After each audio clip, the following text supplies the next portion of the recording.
ওই দিন একটা প্রবাসী নারীর হেল্প করছিলাম না, বলছিলাম, তো উনারে নিয়ে গাড়ি ভাড়া করে গেছিলাম আপনার এম্বাসির মধ্যে যায়া, এম্বাসি দিয়ে বন্ধ, ঠিক আছে।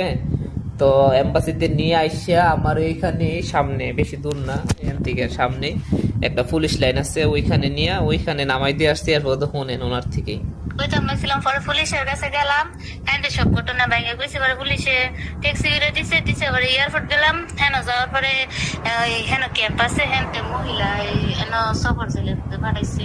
কিন্তু পাঠানোর পরে ফিঙ্গার টিঙ্গার নিচে পরে কাকা কপিলাইছে পরে আর কিছু না। তো আচ্ছা, যাইবি কিন্তু কফিলেরা কিছু কফিলেরা আছে শয়তান নাম্বার 1, এই প্রবাসী নারীদের উপরে নির্যাতন করে, বুঝছেন। মানে কাজ এত পরিমাণ করা ভাই, বাগাছার উপায় নেই, এত কি কমু ভাই।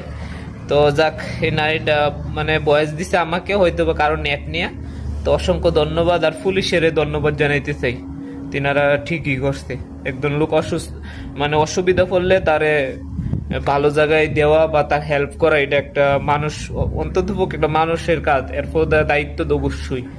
আগে মানুষ, হ্যাঁ হিন্দু হোক, বুদ্ধ, খ্রিস্টান হোক, আপনার সামনে যদি একটা মানুষ অসুস্থ হয়ে থাকে এবং যদি তার হেল্পের প্রয়োজন, আপনি যদি হেল্প করতে পারেন, একটু হেল্প করে দিবেন, আল্লাহ আপনার আখেরাত তুলে দিব, ঠিক আছে কিনা? ইনশাল্লাহ। ভালো থাকবেন, সাথে থাকার জন্য ধন্যবাদ।